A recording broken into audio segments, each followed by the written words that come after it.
Hello, this is Andrew, founder and CEO of Vendium Global. The topic of this video is determining the ROI of your global mobility program. Finding a return on investment for mobility functions has always been a very elusive task. We have all heard it said that it cannot be done, and even if it could be, the number would never be accurate.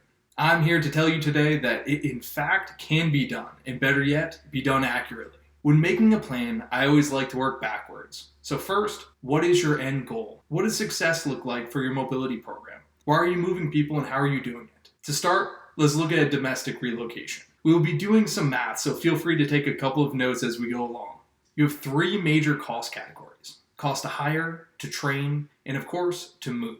A foundational point in discovering your ROI is finding what I call your cost per production unit. This is how you see the value of any role within your organization. For instance, a production unit for a recruiter may be a single hire. This recruiter is paid a salary, receives benefits, and all of the other costs, including a workstation, training, and more. We understand that in exchange for these costs, the recruiter will make a certain range of hires within the year. To find the production unit cost for the recruiter, take the full employment costs. For math purposes, let's say $50,000, and divide it by the number of successful hires they did for the year. To keep math simple, let's say 50. So $50,000 divided by the 50 is $1,000 per hire, or in our case, per production unit. So here's the scenario. We hired a new sales manager and need to find the ROI of moving them. We take that $1,000 production unit cost for the hire and add in any other costs associated with bringing in the sales manager. This may be the cost of an interview trip, the salary of those who interviewed the candidate, as well as anyone else assisting with the onboarding. The quick way to do this is to estimate the collective time spent, average hourly rate of those involved, and cost of materials. If they're salaried roles, just treat the salary as if it's based on 40 hours per work week. Let's say this cost came out to another $1,000, bringing us to $2,000 before we get to training.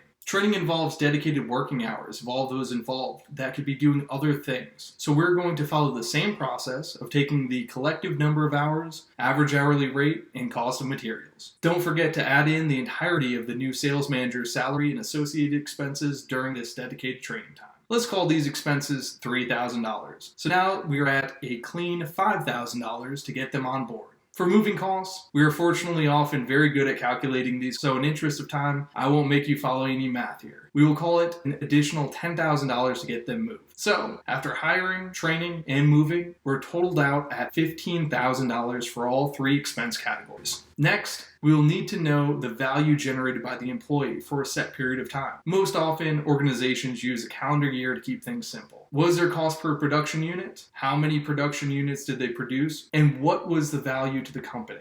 An example of this would be our sales manager bringing the company a net profit of $200,000 for that first year. The fully loaded cost of our sales manager, salary, benefits, and other associated expenses was $150,000. This makes a $50,000 value add to the company. Adding them up means the sales manager's cost to hire, move, train, and keep for the year was a total of $165,000. Just to recap, the $15,000 was for hiring, training, and moving. The other $150,000 was comp, ben, and other costs. The total net profits for the year was $200,000, which is $35,000 more than the associated cost of our new sales manager. To keep you from falling asleep, I simplified the numbers, and you can get far more detailed if you have the data in place. Here, we found the new sales manager would have a positive ROI of $35,000 within their first year. In percentage, this is a gain of 21.2%.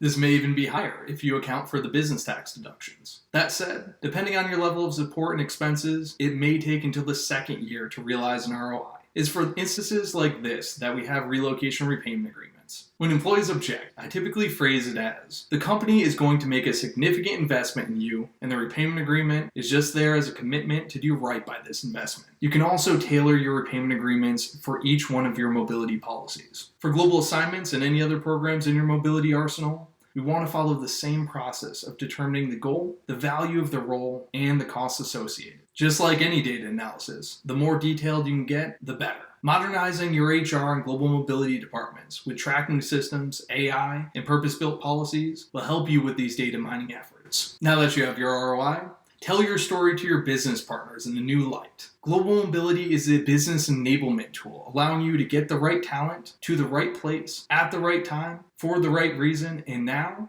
at a cost that we can justify. We'd love to help you find your ROI and put the tools in place to ensure you can. Are you going to continue to wait? Let's schedule a call and find the value of your program and help you achieve Mobility Modernized.